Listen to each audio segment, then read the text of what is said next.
This video is a guide to passing half guard. It will be a mix of practical and conceptual advice, and will be especially helpful for beginners. Let's not waste any time, let's get right into it. You need to keep your opponent flat to the mat. You need to pin them. You know how in wrestling a way to win is to pin your opponent? If you get both their shoulders flat on the mat, you win in wrestling. In Jiu-Jitsu, you don't automatically win when you pin your opponent, but pinning your opponent will certainly make it easier to win. And in the case of half guard specifically, pinning your opponent will make it much easier to pass them. You need to keep their shoulders flat to the mat, otherwise they will be able to attack you easier, with both sweeps and submissions. In these clips, I would not have been successful with my attacks if my opponents were able to pin my shoulders to the mat. Here's a great example. In the clip on the left, I'm able to lock up a Kimura as my opponent wasn't able to keep my shoulders pinned. In this clip on the right, he can't lock up a Kimura because I'm keeping him pinned. He can't reach to lock it up unless he can take his shoulders off the mat like I do in the clip on the left. So we know we need to pin the upper body to the mat. But how do we do that? You need to get a hold of their upper body with your arms or a combination of your arms and your head. This connects you to them and enables you to more easily keep them pinned to the mat. Specifically, where you're looking to get a hold of and connect to on the upper body is under their elbows and or control of their head. These are extremely powerful areas of the upper body to control, just in general, but especially in half guard. This is why from the bottom of half guard, I always recommend prioritizing never letting someone grab your head. For example, here I'm not letting my opponent get a hold of my upper body. I'm using my T-Rex arms to prevent control of my head and prevent them from getting their arms inside my elbows. Where and how you grab inside the elbows or control of the head is really just dependent on what is available. But typically you're going to want to take one of three configurations: a crossface underhook, an underhook and head block, as well as double underhooks. There are other ways of connecting to the upper body, like here, I have what's called a reverse underhook. Or here I'm able to pass just fine even though my opponent has an underhook on me, as I'm still able to pin him enough to keep myself safe and complete the pass. But for a beginner, what I recommend is searching for the crossface and underhook and head block, or double underhooks. Let's look at each of them specifically. Crossface and underhook. This is a very standard and effective way to grip from many different positions. From the back, it's called the seatbelt grip, and from half guard, it's called a crossface and underhook, but they're effectively the same thing. What a crossface does is control the head, preventing the head from turning. As where the head goes, the body must follow. Controlling the head allows you to pin the shoulders. A crossface doesn't always have to be deep with your bicep on the face. Depending on the situation, a shallow crossface may be all you can get and all you need. Shallow meaning that it's your wrist or forearm pressuring the face rather than your bicep. Crossface and underhook configuration is great, but it does come with the trade-off that your arms are now committed to their upper body, and you can't really use them to help elsewhere, like to extract your leg, which is a con within its pros and cons to be aware of. Crossface and head block. What a head block is simply using your head as a crossface. The crossface and head block functions very similarly to the crossface and underhook, but with the added benefit that your would-be crossface is now free to help you do other things, like help you extract your leg to pass or other helpful things, like finding opportunities to grab near side underhooks so that you can have double underhooks, which is the last grip configuration that we'll cover before moving on. Double underhooks. Double underhooks are great because that additional near side underhook functions similarly to a crossface or a head block, as it controls the near side of the body. But it also has the added benefit of making it harder for them to use that arm that you're underhooking against you. Whereas with the crossface and underhook, or head block and underhook, your opponent has that arm free to use against you, and it has potential to slow you down or prevent the pass in general. We looked at the upper body, and now it's time to look at the lower body. But before we do, a quick word from today's sponsor.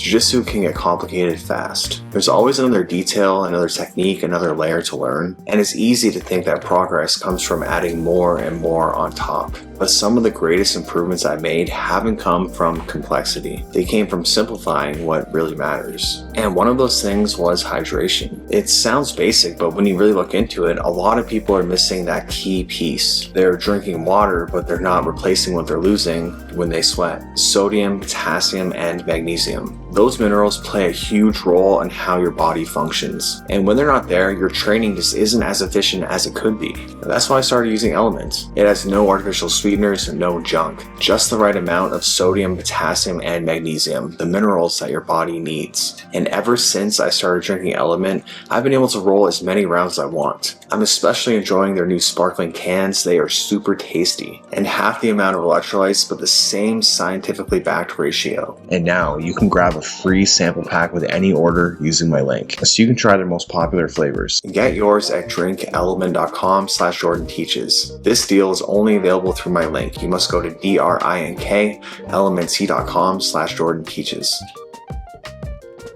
First things first, you need to get in front of and stay in front of the knee that's trapped between your legs. This is so important.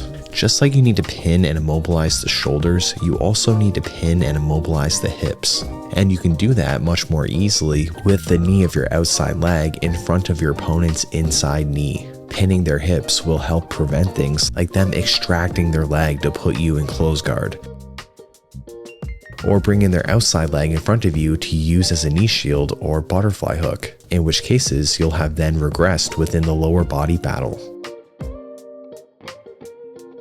In all these clips, I'm prioritizing getting in front of that knee so I can better control the hips. Once you're there, you want to stay there. You want to keep their upper leg between your knees until you're ready to extract your leg and complete the pass. You can do so by pinching your knees together or using the foot of your outside leg, or your hand too, whatever you need to use to achieve this important objective. If you aren't able to pin the hips, your opponent will have a much easier time attacking you, and it's improving their position in general. We looked at what to do before extracting your leg: get a hold of the upper body to pin the shoulders, stay in front of the knee to pin the hips. Now it's time to look at how to extract the leg so you can actually pass the guard. The easiest way to think of extracting the trapped leg is to think of it in steps. Step 1, free your knee. Step 2, free your ankle. It's really that simple, although it's not always that easy, but it is very helpful to think of it like this. To free your knee, a helpful thing to think about is to build height with your hips. Because in this chest-to-chest half guard, you're hip to hip with your opponent, and you need room to actually get your leg out, roughly the length of your upper leg, as that's what's stuck.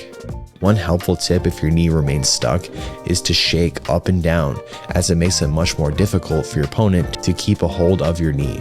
Now the next step is to either bring your knee to the near side hip into what's called quarter guard, or their far side hip into what's called 3/4 mount.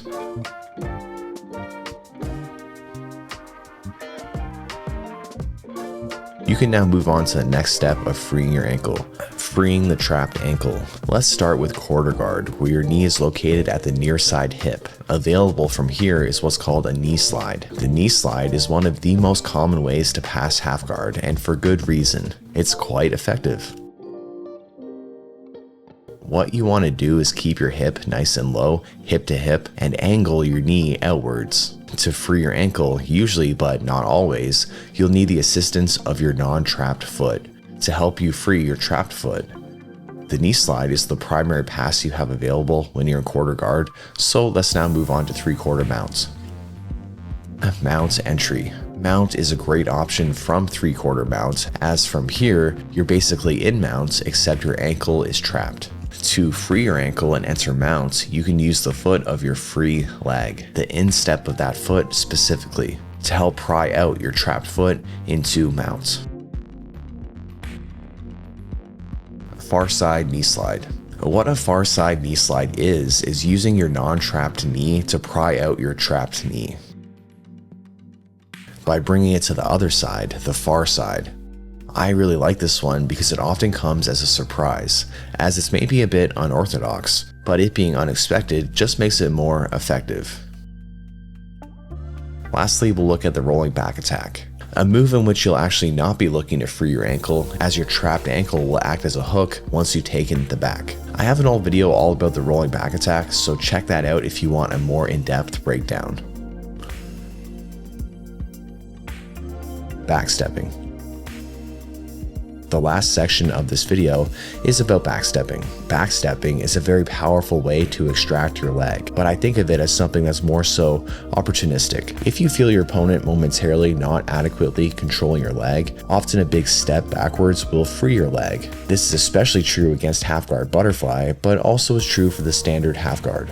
Now a quick summary before we wrap this up.